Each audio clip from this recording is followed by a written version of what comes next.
Cool. Okay, so today I'm going to, thank you for assisting. Thank you for waiting for me. Today I'm going to show you how to get started developing on StarkNet. How long do we have, Leo, for this presentation? Well, 1 hour. Okay, perfect. So my goal will be to explain to you how you can start developing stuff on StarkNet and what are the main differences with, for example, Solidity. Okay, so I'm going to skip this. I'm going to assume that you were here for the last presentation and that you're aware of how ZK rollups work. If not, I'm sure you can find the recording online later on. Okay, so now about the developer experience on StarkNet. The first thing to note is that StarkNet is not an EVM chain. It uses provable computation, and as such, it has a specific smart contract language called Cairo, which allows you to do provable computation. This has a few drawbacks. The first one being that you have to learn a new language, but it has some advantages also. Solidity was designed specifically for the EVM, and so for a virtual machine that is of limited size.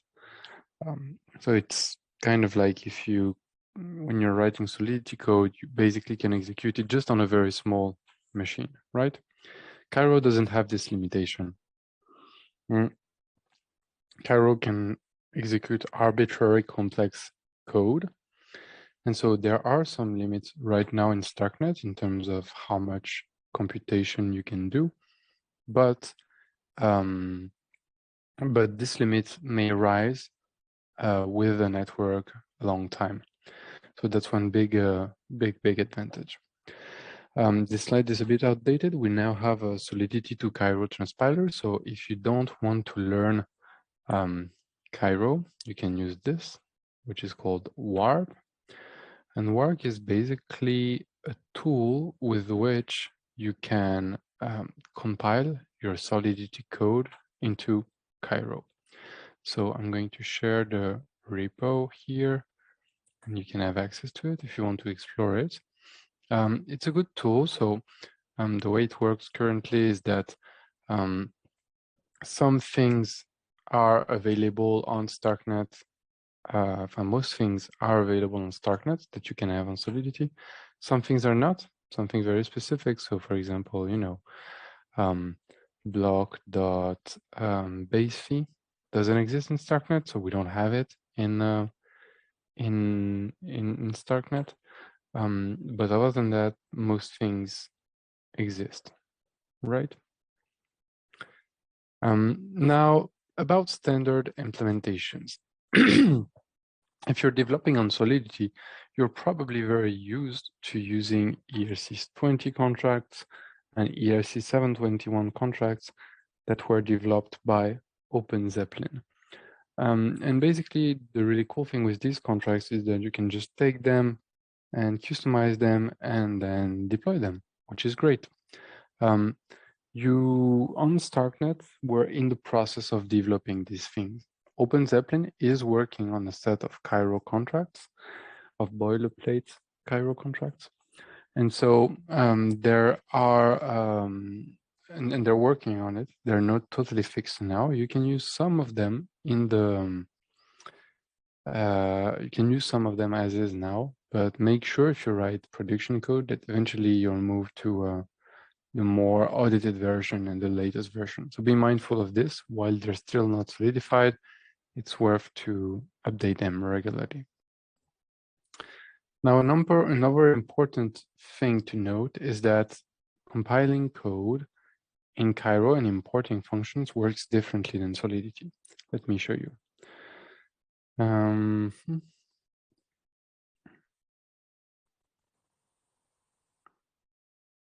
So this is one repo we're going to work today on. I'm going to clone it.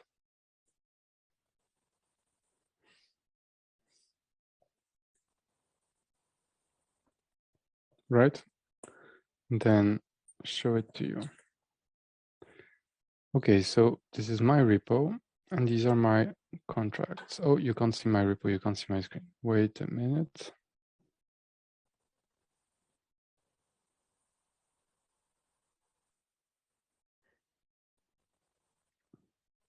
Okay, I'm gonna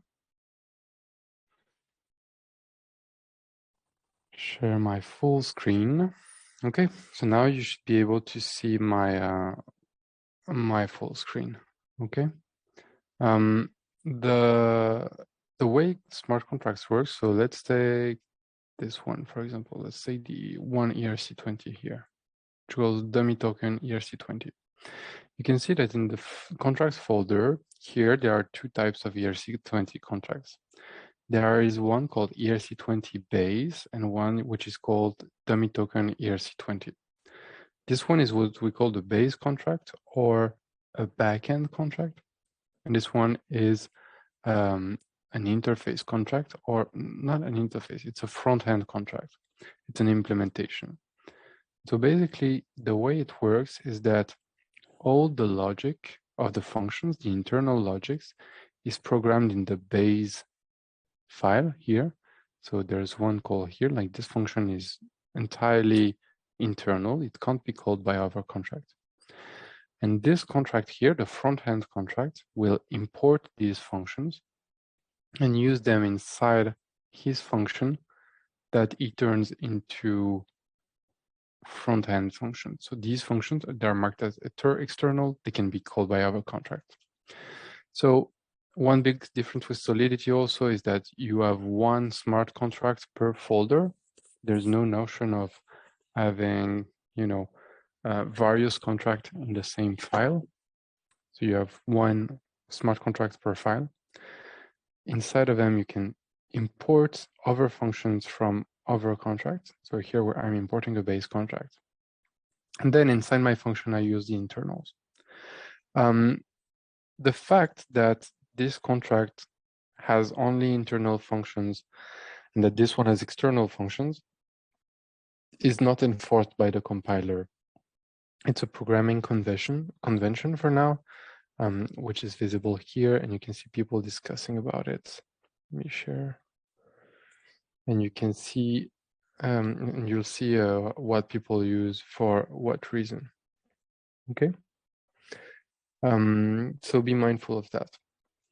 Then another very important thing when dealing with StarkNet is that on Ethereum, there is no notion of externally owned account. On Ethereum, when you're doing a transaction, most of the time you will use a private key and a public key, and this public key is your account, and this public key can hold funds. There's no such thing in StarkNet. In StarkNet, every account is a smart contract, and these smart contracts are called account contract. They implement some logic to identify the user. So they have a function called execute, and in execute, you will have some signature that will show who is doing this call, and you will have nonce management inside the smart contract, but there's no nonce management, and there's no hash, and there's no signature at the transaction level. So this is a very important distinction. It's something that has been long sought after on Ethereum. A lot of people wanted to build this, but they haven't been able to change Ethereum enough to do it.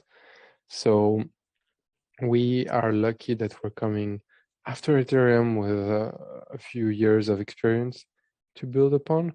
And so we decided to implement it from the beginning.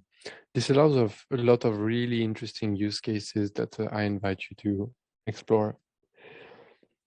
Now, regarding IDEs and how you build on StarkNet, there are three main tools you can use.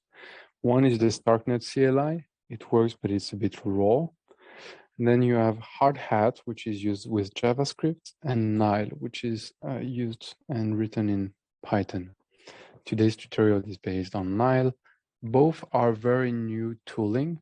I would say the following: developing on StarkNet and is developing with Cairo is not easy, but not necessarily because of Cairo. It is difficult because the tooling around it is much more nascent and has much more bugs than what you would find on Ethereum. So developer experience is difficult, not because of the language, but because of the environment. So be mindful that these toolings are being developed. So if you find a bug, document it, maybe submit a PR, correct it, but there's no roads here. We need to build them as we go. Okay, so how do we get started? First of all, I want to introduce you to a bunch of tutorials. I'm going to show you the first one here and then 2 others. Actually, 3 others, like I mean this one too. The first one is this one, StarkNet Cairo 101. I'm going to share the link.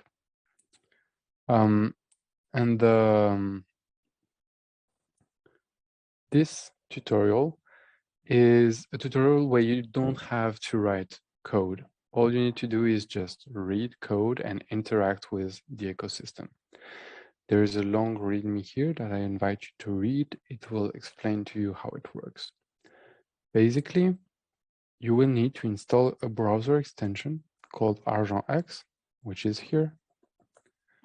And once you have installed ArgentX, you will have to create an account. So I'm going to create a new account. It will ask me to download my backup.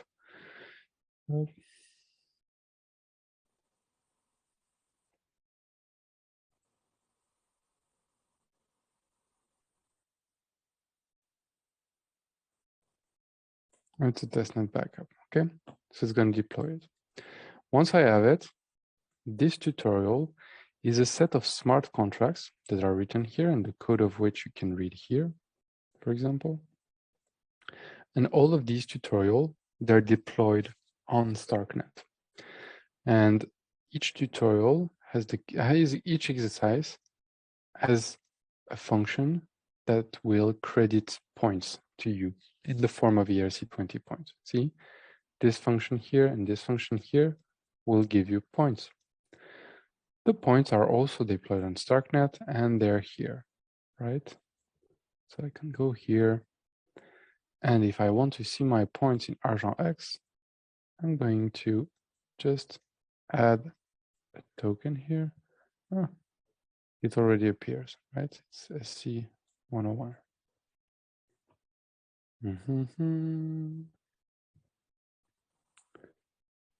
Just going to wait for it to be added.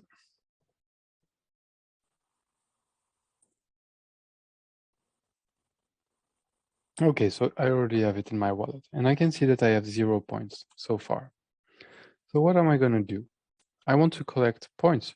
So I'm going to read the exercise and do what is necessary to get to the distribute points here.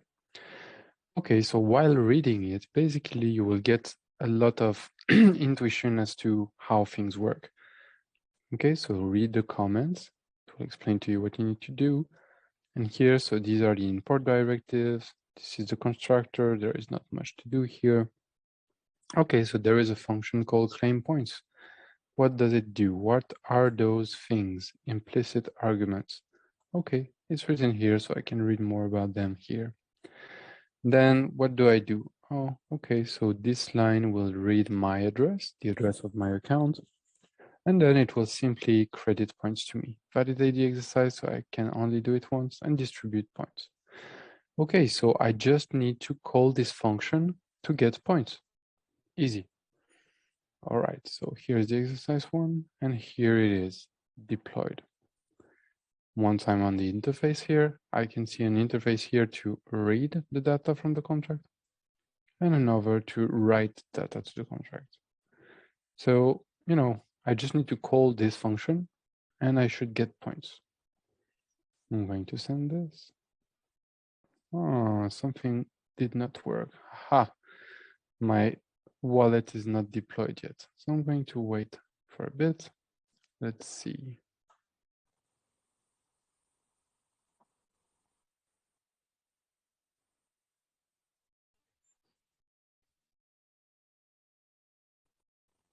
These transactions are taking some time to be executed. Okay, my transaction has been accepted. So now my wallet should work, right? Okay, it's deployed.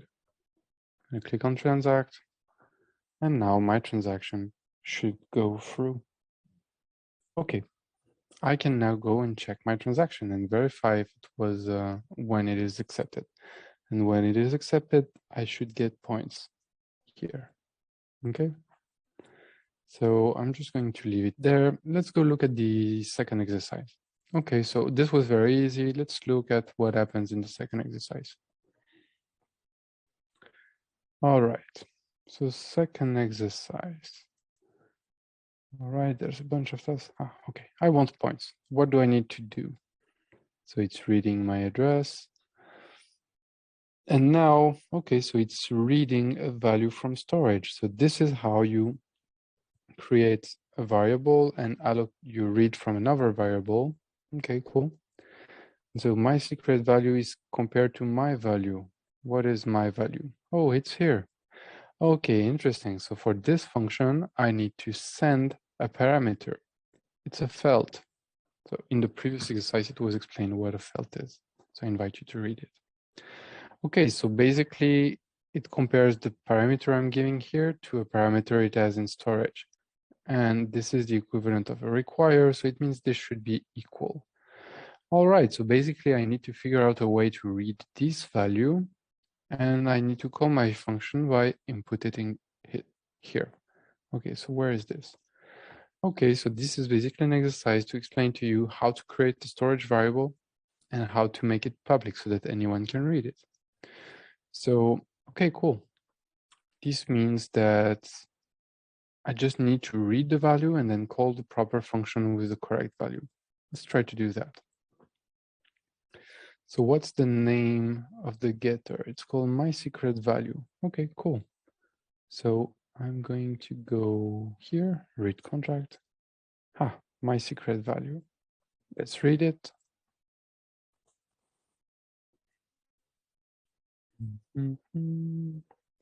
This is a bit slow.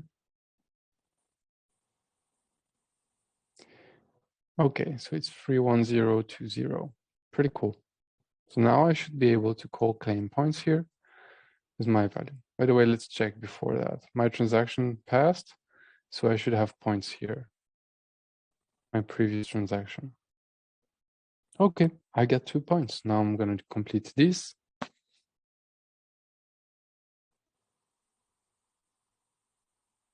And once this transaction passes, I'm going to get 4 points.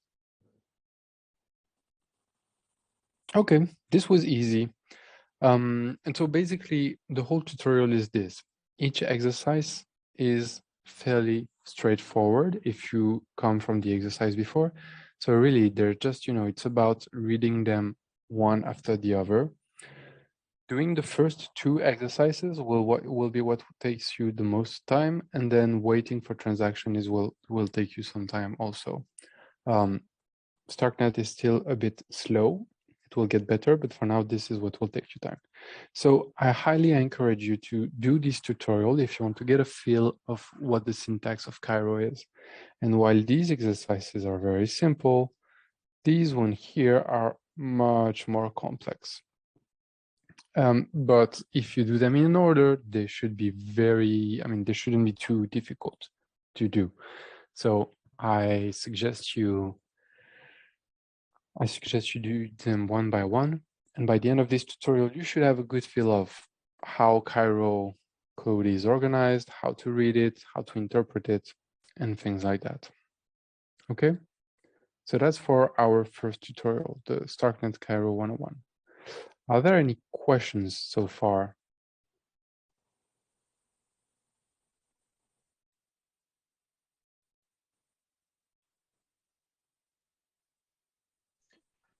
Okay, so what's the extension? It's called Argent X. Oh, It's called Argent X. So I'm going to put a link. Wait a second.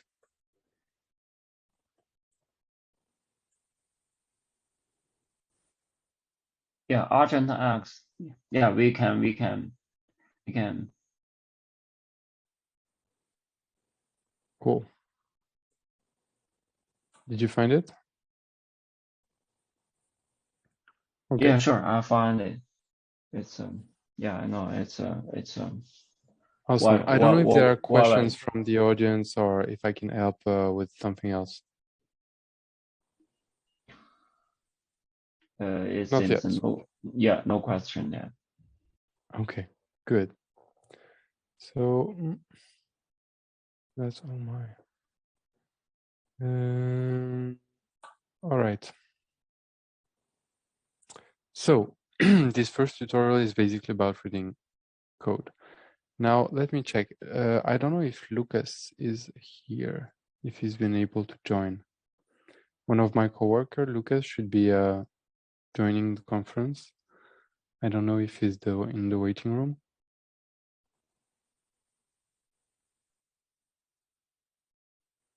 Can you check, Leo, please, if Lucas is in the waiting room? I shared the Zoom link with him, and he's going to present the next tutorial. No, we can't send link in the waiting rooms. No, what I mean is Lucas in the waiting room right now? He is. Good. Are you connected, Lucas? Can you hear us? Yeah, I can hear. But Lucas, can you hear us and can you talk? Yes, sorry, didn't hear. Cool, thank you. So everyone, here is Lucas. And he's working with me on StarkNet Dev Advocacy. So Lucas, I just presented the StarkNet Cairo 101, and I was about to present the ERC20 and ERC 721 okay, project. you can So, go on for the first one because my original has some troubles. okay, so you want me to present ERC20 or ERC 721? As you wish. Okay. As you wish. Okay, cool.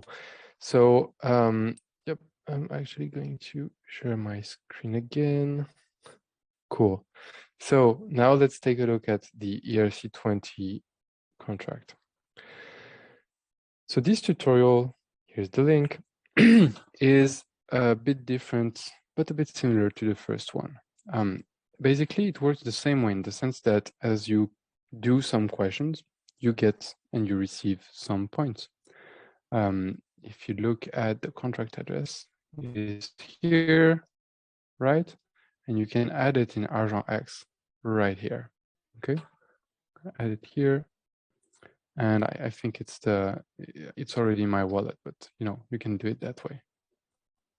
Cool, it's already there, no problem. Now, in order to use this tutorial, the way it works is the following. You will have to take an ERC20 contract and customize it to satisfy conditions required by the exercise. And basically here you will be working on doing an ICO. The way it works is the following. In order to correct it, there is a smart contract here called the evaluator smart contract. Consider it as a robotic teacher. It's an automated teacher. And so when you want it to correct your smart contract, what you need to do is deploy your smart contract and then say to the teacher, hey, teacher, can you correct my, my contract, please? So you will, for example, send him here, you will call this function, and you will send him the address of your smart contract. And then he will say, okay, I know what your address is. Now let's correct the exercise. And then you can call these functions that will correct your exercise. So let's take a look at what they are. This first question doesn't require me to submit code. I just need to call it to receive a rank. Basically, there's a good amount of information here about what is required. in this part, what the evaluator wants to check is that I'm able to deploy an ERC20 token and that I am able to set a ticker as well as a token supply. So how do I do that? Let's take a look. So first I need to get assigned a ticker and a supply. So I'm going to do that first. Let's go to the evaluator, then, write contract, assign rank. I can just call that and then wait for it to be mined. It's going to take a while.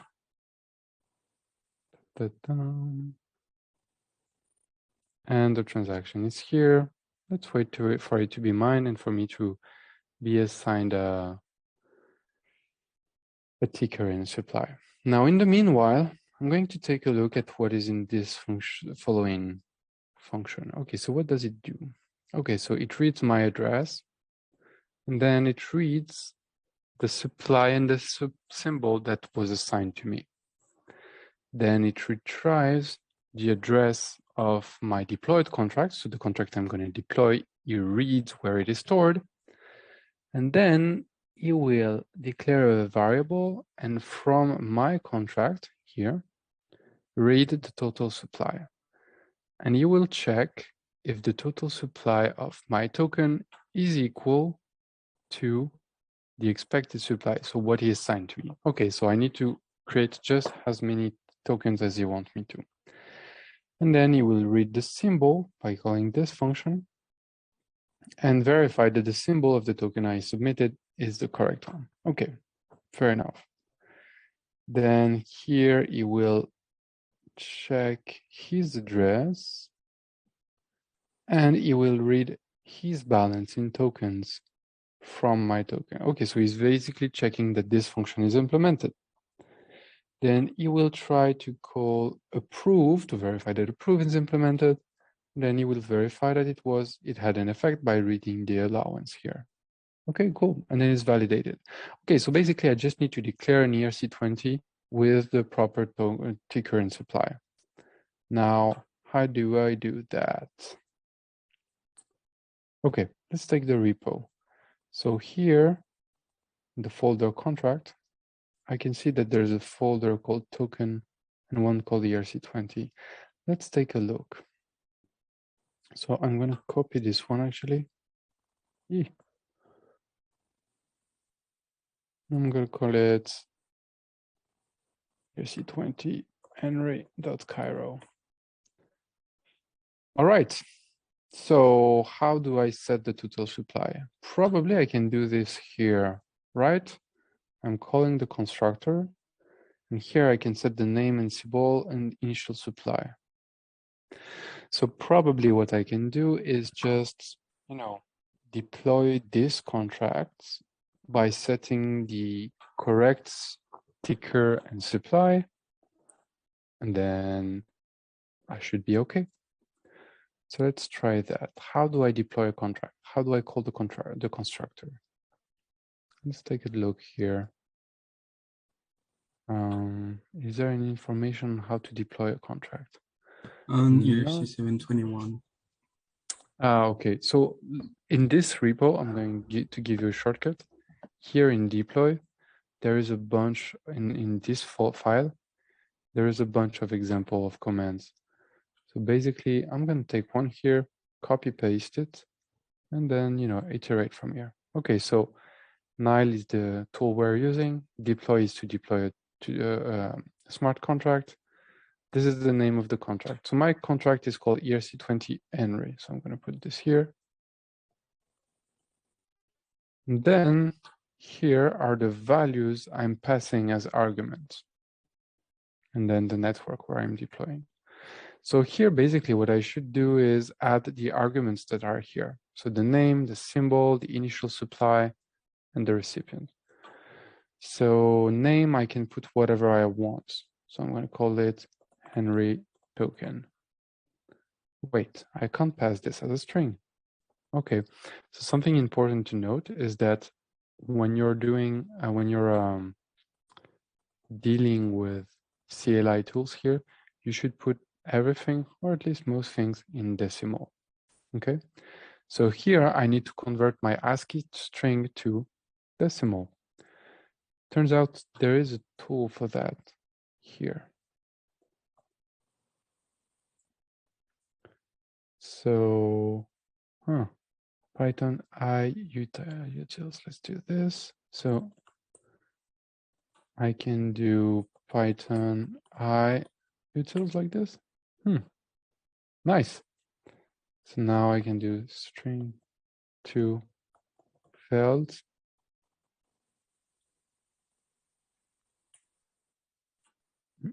It didn't like that. Let's try this. Okay. Let's try with Python free.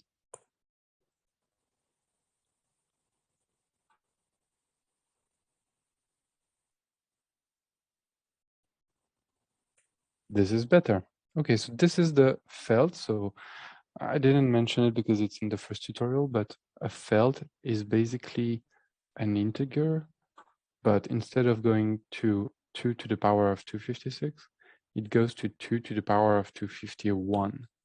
It goes to a prime number in the order of 2 to the power of 251. And the reason for that is with the mathematics behind Cairo. Since Cairo compiles to arithmetic instructions executed on polynomials, we can't use Boolean logic, and I mean we don't use natively Boolean logic and powers of 2, so we use this big prime number. Okay, so this is the name of my token represented as a decimal. What should I put next? Symbol. Oh, so for the symbol, I need to put the symbol that was assigned to me. Let's see. This transaction was accepted. So now I should be able to read a ticker and a supply that were assigned to me. Okay, so what's my address?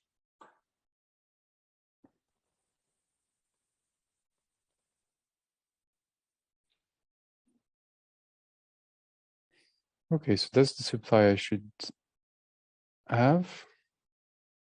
That's my ticker. By the way, this is a ticker in the decimal form. Let's see how it looks in a... Oh, okay. Wood. So that's my ticker. Okay, so symbol. It's this. Initial supply. Okay, so I'm going to put this.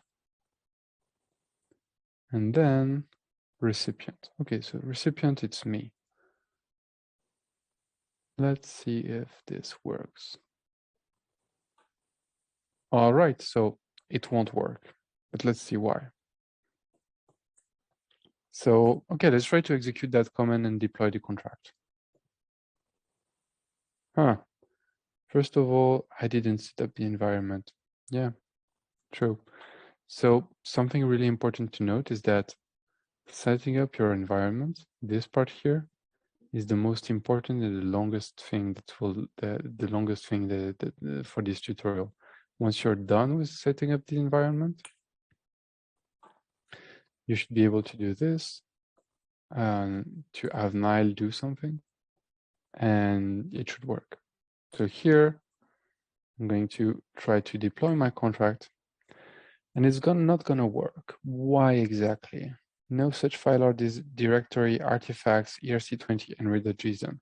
Okay, so I wrote my contract in Cairo, but I didn't compile it. So let's compile it. Nile compile, and then I should be able to deploy it, right? It's going to take a few seconds. And see here in Erc20 Henri, what I'm doing really is just, taking the base functions of Erc20. I'm really reusing most of what exists, and then I can add some functions. So here, for example, I added a faucet. So, I mean, it was in the DTK Erc20. So what it does is just basically, set a number of tokens to distribute, mint them, and send them to the person calling. That's it. And so that's really like similar to what you would do in Solidity. You add functions building on the others. Okay, so my contracts were compiled. Now, can I deploy my contract? It won't work, but let's see why. So what is the issue here? Expected at least 5 inputs, got 4. Wait, that's strange. There are 5 values here. Why does he expect 5? There are 4 lines. Why does he expect 5? Well, I explained a bit earlier that the base type of Cairo is a felt, which is basically between 0 and 2 to the power of 251. Now, Solidity uses 2 to the power of 256 with the UN 256. So this means that if you want to manipulate values between 0 to the power of 256, you have to use 2 felts. And so we have this abstraction here, UN 256, which is basically a struct with 2 felts. So basically here in the constructor, when it is expecting 1, 2, 3, 4 values, it is actually expecting 1, 2, 3, 4, 5 values. So this is 2 felts I should give.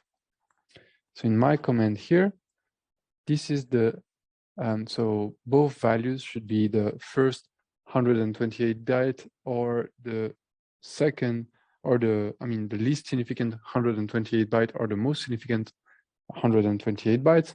So this is the least significant, it goes first. And then the second part, just gonna put 0 because there is no, this is less than 128 bytes. So now I'm gonna send this. My contract should deploy. Let's see. Sweaty palms. Yes, it went through. Okay, super cool. So let's take the transaction hash and, I'm just gonna wait for it to go through. While it is going through though, here is the address of my contract. So I can submit this one already. So, I'm going to go to write contract. I've deployed my contract and now I can tell him, hey, look, this is my contract. So I'm going to use this function and transact. Okay, so now what am I waiting exactly? I'm waiting for my smart contract to be deployed here, and I'm waiting for the evaluator to know what is the address of my contract. And then I will be able to call this function, which is test Erc20. And by the way, while I'm doing that, in the evaluator, I can check here. So when I called submit Erc20, actually it's pretty cool. I get 5 points here. And when I called the sign rank in the beginning, I also got 1 point here. Very cool. So now when this transaction goes through, I should get 5 more points. And once this transaction has gone through, I can call this one and I should get 2 more points. So, okay, let's wait for this transaction to go through. This is me waiting for my contract to be deployed. And this is something else. Okay. So basically the whole tutorial is this, you take an Erc20 and then little by little you customize it. So if I look here, what is question 2? So distributing token, I need to create a get token in my contract. I need to deploy my contract. And then I should show that get tokens work. Okay, so let's see this function.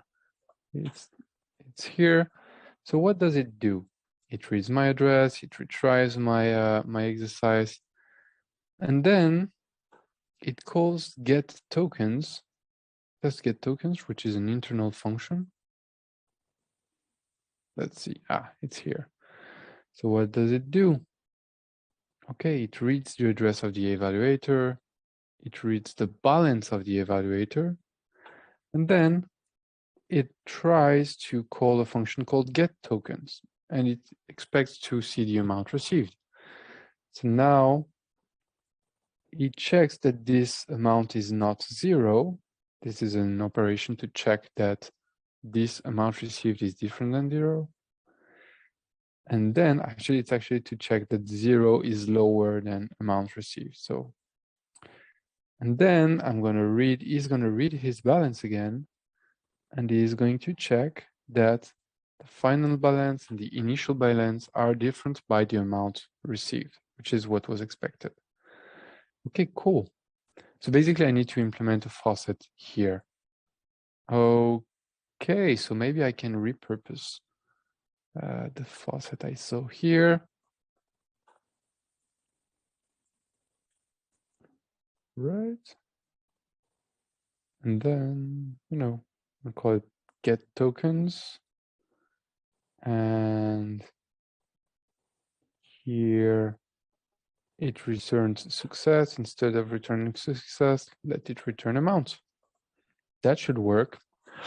But I'm not going to do it right now. You'll do it yourself. What I want to underline here is that basically, if you follow these exercises, you're going to be adding functionality and then understanding how to manage whitelist, multi-tier allow list, and then you're going to learn how to manipulate an ERC20 from another contract, deposit tokens in another contract. This whole tutorial will take you through basically how to deploy and manage an ERC20 on StarkNet. Okay, so my transaction has been mined, my contract has been deployed. I should have 6 points here now, right? I do. Now I'm going to tell him test my ERC20, and I should get 2 more points. Okay, and so the whole idea with this tutorial is just this, go through the exercises, implement the functions, deploy the contract, get feedback on it, and move on. And so by the end of this tutorial, you'll be confident with managing an ERC20 and customizing it on StarkNet. Okay. I can take questions if there are. Otherwise, let's just wait for me to show off with my 8 points, and I'll let Luca do the following. Are there any questions?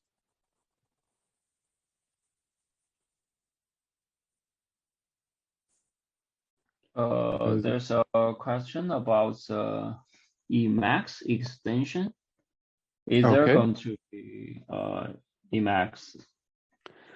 I'm not sure, to be honest. We have extensions. So right now I use Sublime Text, and in my here I can basically tell it, syntax, open all current extensions as, and I can tell him, hey, copy the syntax of Python.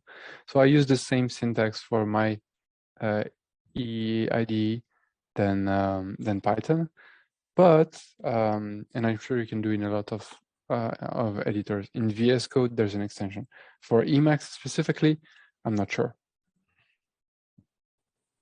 Okay, thank you. Okay, cool.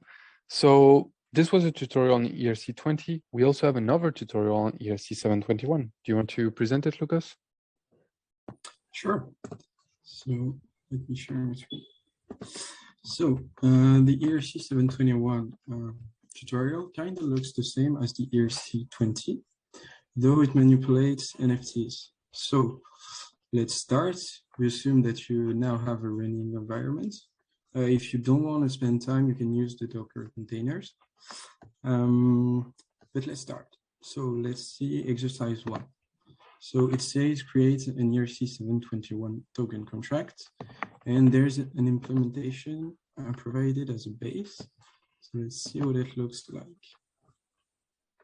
Okay, so it's a basic ERC721 contract. Let's see what we want us to do. So we have to give token 1 to the evaluator contract, submit the exercise as in the ERC20. So the evaluator knows our contract and then calls this function. So let's see what this function does. Okay, there's a lot of code. So we get token ID 1. Okay, we see the player submission. And then we assert that the evaluator has the token 1. Because here we look at the owner of.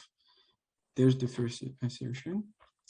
Then we assert that the evaluator has a balance. We get the balance of the evaluator. Then we get the balance of the player. And we look if the evaluator has a balance. And then we transfer the NFT from the evaluator to the sender. And we assert that the player has now a balance. So to do that, it's simple. The contract does everything itself. So we just have to mint an NFT for him. So let's go in token, Erc20 Erc20 Cairo. So it takes the name, the symbol, 2, and let's see what it does. So it means the first token to the address we give him as an argument. So perfect. Let's use this. So we're going into the let's go here. Let's go in to contracts. It's tokens. Erc721. Okay, we're here, and then we have to compile the Erc721.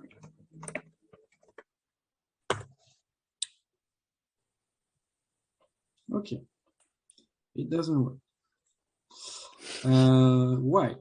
Let's see. We have a problem with this one. This one doesn't work.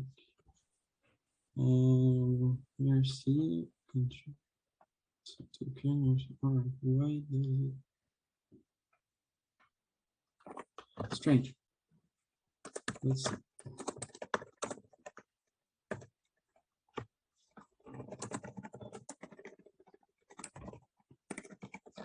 Let's try that again from the main contract.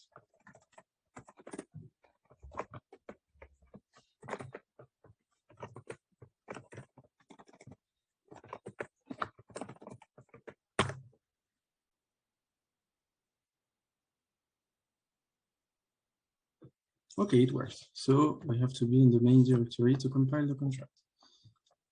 So now we have to get the evaluator address. So we go on the README, and then we have all the contract addresses. Nice. Evaluator. We take this one.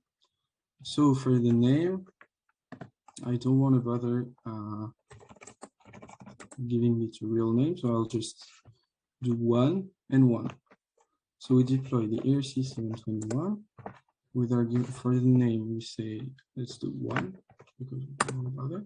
For the symbol, same, and 2 we go with the evaluator.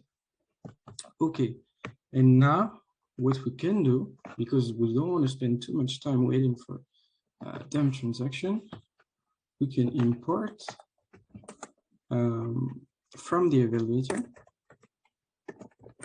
We can import maybe this one, the interface, so we don't have to spend time. Okay, no, we can't, so we're not going to do that. But the main thing is you can create an interface of the evaluator, so you can call in your constructor the submit exercise, so you don't have to wait 2 transactions.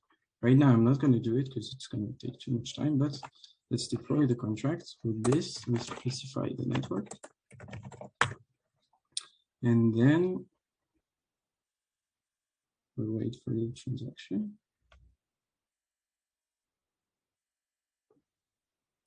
All right, and while it's deploying, we get the address. We go onto the evaluator. Right. And then we're gonna submit our exercise so the evaluator knows about our contract, and we can do this. So we watch for the transaction, and then while we're waiting, we can go to the next exercise. So we see call get animal rank. So there's going to be some more customization. And this is where the fun begins. because this one, pretty basic. Everyone knows how to do it. So now you have to get animal characteristics. That looks interesting. So let's see exercise 2. Here, exercise 2. Get animal rank. So we're gonna get a rank with a sign characteristic. Well, it's just the same as the ERC20. Now, it's gonna check in this function. All right, let's see what this function does. So it reads our assigned sex, legs, and wings. Then it gets our solution, gets the evaluator address. It asserts that the token belongs to the evaluator, as in the first exercise. So we're probably going to use the same contract, right? And then it calls this function. So this function is in this interface, which is exercise solution. So we get a hint that we got to implement all this function in the end.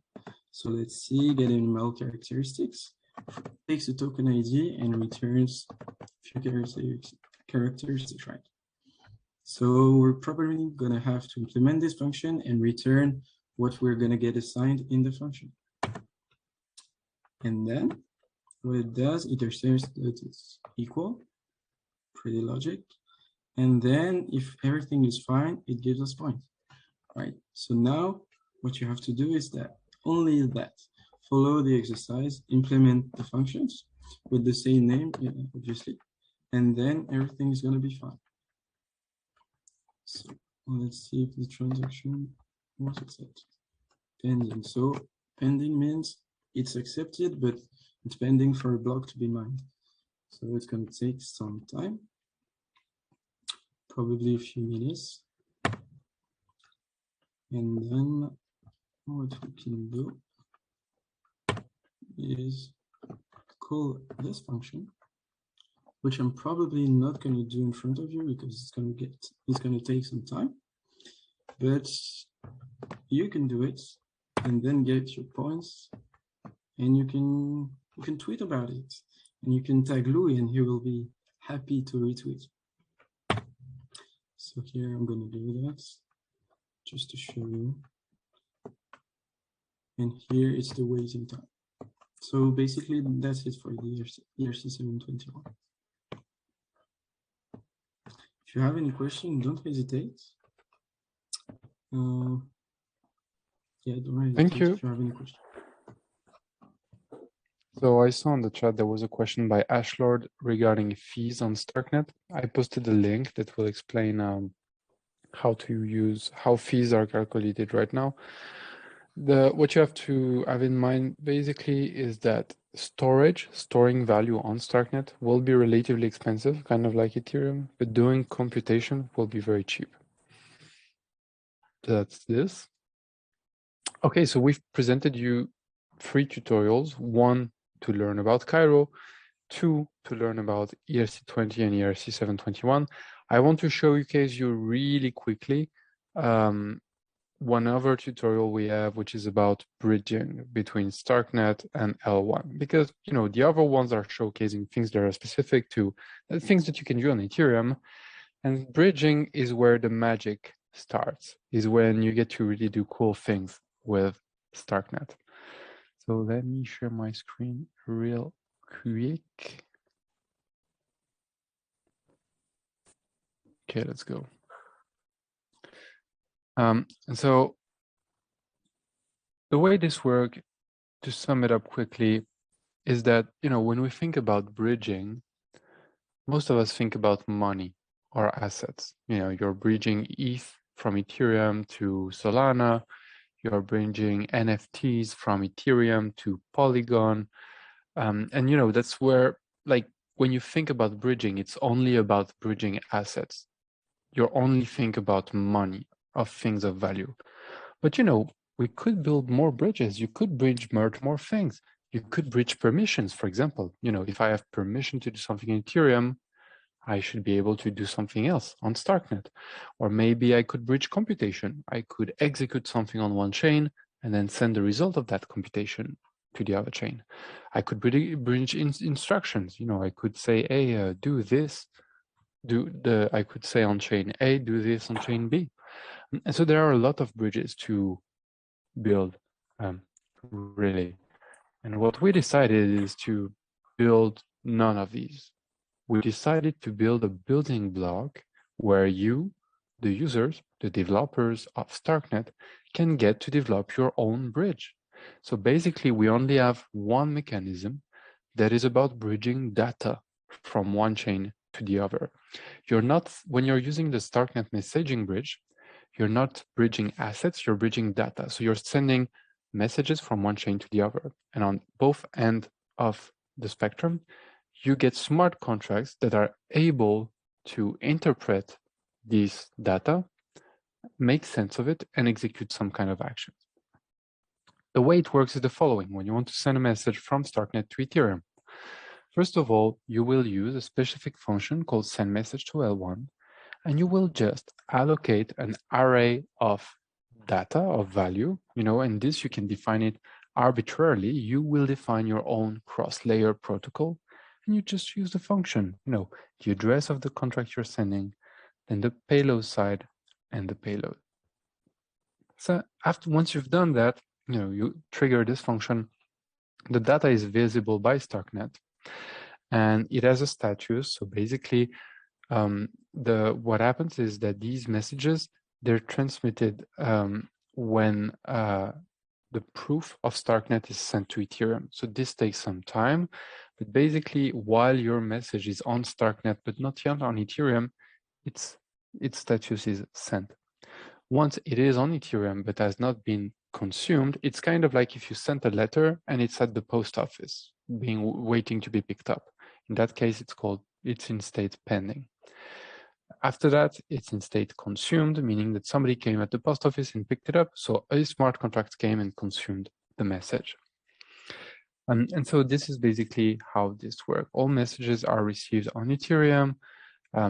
One message can be sent various times. It has an associated counter. And then finally, from your Solidity contract, you will call a function in the StarkNet smart contract called consume a message from L2. And you will basically say, okay, I received that message, please consume it. And so what happens at that point is that this is basically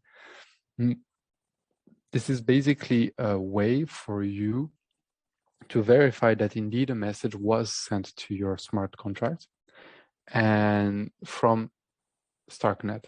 So your smart contract can get mathematical certainty that one message, one action was sent from StarkNet to it on Ethereum.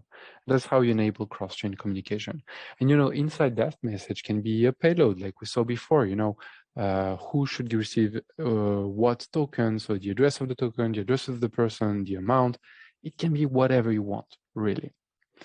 So going from StarkNet to Ethereum, as I mentioned, takes a bit of time. Right now on testnet, it's about 2 hours. So you have to calculate a bit when you're doing these exercises or when you're building your application. This will get shorter in time, but for now it's this way. Okay, I went very fast on this part, but it's recorded, so you'll get time to get back on it. And I want to finish because we've been at it for a bit more than an hour now. So how does it work on the other sense? Talking to StarkNet. Basically, it's the same way. On the StarkNet contract, there's a function that anyone can call that's called send message to L2. You specify the address you want to trigger, the smart contract you want to talk to on L2. You specify the payload, so what you want to say to that contract. And then here there's a little difference. When you're sending a message to Ethereum, the message sits in an inbox and waits to be consumed. When you're sending a message to StarkNet, the message is consumed immediately, meaning that the function, you can call a specific function on the recipient smart contract. And the selector here is used to do that. You say which function you want to trigger. And this function is defined as such. We have external function, internal functions, and then we have L1 handlers. These L1 handlers are just functions that are called when you want to trigger a function from L1. Okay, in this case, when you're going from Ethereum to StarkNet, the confirmation time, the time for this transmission is much shorter. It takes about 10 blocks. Okay, Now, why is this interesting? It's interesting, first of all, because it's blockchains talking natively. There's no concept of validators or people in the middle saying, yes, this message is authentic. You have StarkNet producing a proof that is sending a message, and this message being sent to Ethereum. So it's really blockchains talking to each other, which is, to the best of my knowledge, the only such case in the blockchain world. There is no other case where the blockchains can talk natively with mathematical tool without having humans in the middle. The second thing why this is cool is that you get to design your own protocol. You want to make a bridge? Do a bridge. You want to do an NFT bridge? You can implement it yourself. You want to implement an application where the brain is on L2 and the governance is on L2, and then it sends command to manage the muscle, the liquidity on L1, you can do that. You can do your own bridges if you have your own token. You can do whatever you want. And that's really cool and exciting. And the second thing is that there is really a tight L1 integration. You can really think of StarkNet not necessarily as a separate network, but as an extension of Ethereum. Since they are able to communicate relatively fast and natively, this allows really interesting cross-layer dynamics to play out. And also something really interesting is that if you want to manipulate assets on StarkNet, you can, from StarkNet, manipulate assets on L1. In other terms, if you want to use an app that leverages other liquidity pools or applications, you can use the ones that are native to StarkNet, or you can use the ones that are on Ethereum. You can use Aave or Curve on Ethereum. You can use these liquidity sources in your app on StarkNet. How cool is that? And yes, this feature is very much used by players of the ecosystem, specifically Maker of MakerDAO, the producers of DAI. They're going to implement their own bridge. They want to be the managers of their own bridge on StarkNet, and they're working on a feature that will allow you to mint DAI on StarkNet using liquidity that is on L1 on Ethereum. And finally, you can use Aave. Aave is exploring how to extend Aave on StarkNet by maybe having DeFi pooling or to do a bunch of cool things. All right, I'm going to share the link of this tutorial. If I did not already, I did not yet. So wait a second. It is here. Okay, so we have a tutorial for that feature also. Wait a second, it's here. And I invite you to take a look at it. What do I want you to do in this tutorial? It's very simple, you know. We'll just need to first read the contract, and you will need to interact with contracts on L1 and L2. You don't need to write any kind of code. You just need to send messages and collect points. That's really nice and really slow, and that's pretty cool. Then I want you to read the code and create a contract on StarkNet that sends messages to Ethereum, and I want you to create a Solidity smart contract on Ethereum that sends messages to StarkNet. And finally, in the third step, I want you to write a contract on StarkNet that receives message from Ethereum, and a contract on Ethereum that receives message from StarkNet. And that's it. It's going to take you a bit of time. It's going to be a bit challenging, but there you really have access to some StarkNet magic. I want to state again that these tutorials are totally free to use. You can do them on your own time, and you should have all the resources to do them by yourself. If you don't, please tell us. We want to make it easy for you to jump on StarkNet development. So whatever way this can be made more efficient or more easy on the eye, it's most welcome. So do tell us. Join the Discord, ask questions, and we'll be happy to answer them. And I'm about done. I don't know if there are any questions or if you want to say something, Leo. Other than that, I thank you for your attention. Yeah, sure. There's some questions. I have a question about the messaging bridge.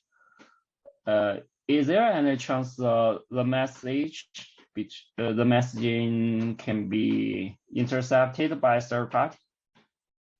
So it depends what you mean intercepted or spoofed. I think there's two attack surfaces. Your message, you could trigger a message that is not authentic. So you could say to Ethereum, hey, this message arrived from StarkNet when it really wasn't. Or the second thing is you could have a message not be transmitted. In other words, I'm sending a message and then it stopped in the middle. For the first attack vector, can we spoof a message? The answer is no. When you're sending a message, the proof that is sent after from StarkNet to Ethereum basically will compute that a message was sent, and it will make sure that this message is part of the state update that is put on Ethereum. So there's no way to stop a message.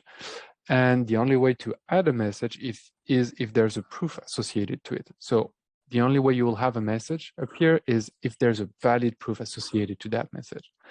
Now, can you intercept the message? The answer is also no. I've shown you the Solidity code in the slides.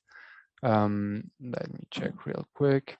And the code is actually really simple. Let me share again. See, like there's literally 5 lines of code. We compute the hash of the message. We check that there's a message to consume. And yep, that's about it. You just check that the person consuming, see, for example, here the message being consumed takes as an input the person sending the message. So there's no way this can be triggered without having the actual recipient of the message triggering that function. So that's the way we implement it. The only person who can unpack this message is the smart contract to which it is sent. Does that make sense? Yeah. Actually, you are sending a proof with a message. Yep. Okay, I see. Thank you. There's another question. What if the parameters are not recorded? Is there any impact? I don't understand the question. If the parameters are encoded? Oh, I need to. Okay, let's wait about this question later. Okay.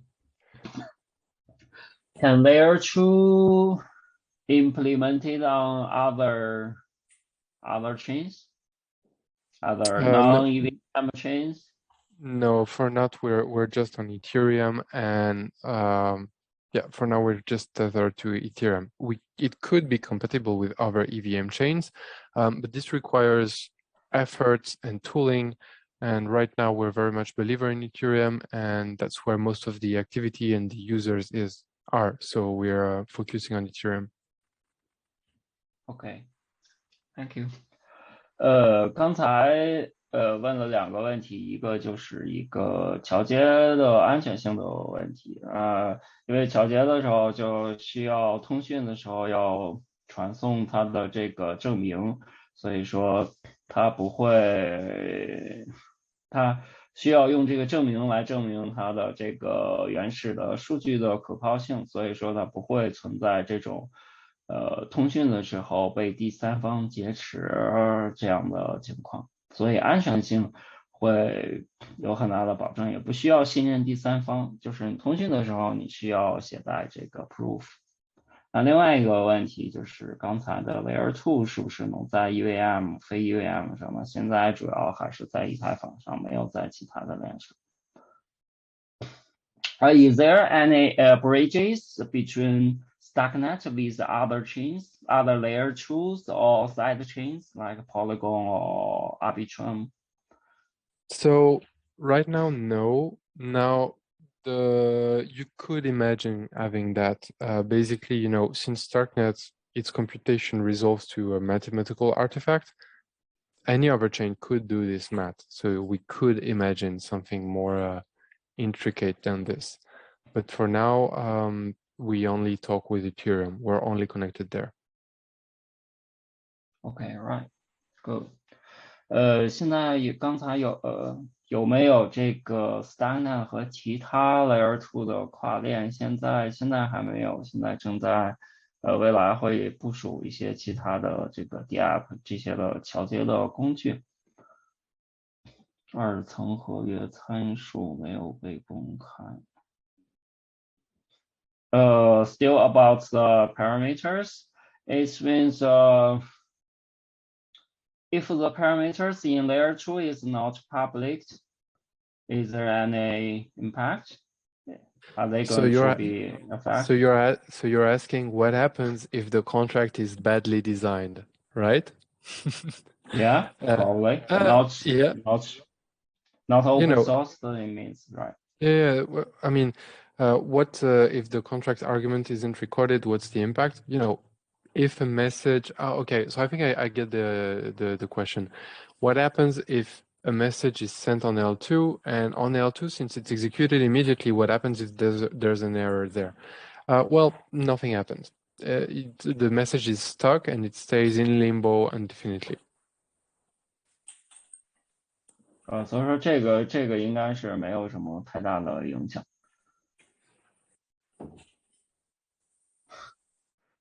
为什么不用 zkSync？ 这个问题我想了，这是 StarkNet， 不是 zkSync。Okay, let's see if there's other questions. Okay, I think it's the time. Wonderful. Thank you a lot for your time and your attention. Thank you for getting us deep dive into this wonderful coding. Thank you, Henry. Thank you, Lucas. And we hope to see you next time. Maybe sometimes to tell us more about the WAP. Yeah, definitely. Let's do that. And we'd be happy to, if you have any questions, feel free to join us on Discord, and looking forward to meeting you there. Yeah, thank you very much. Thank you, Lucas. Thank you, Goodbye. Henry. Thank you. Goodbye. See you. Bye. Bye-bye.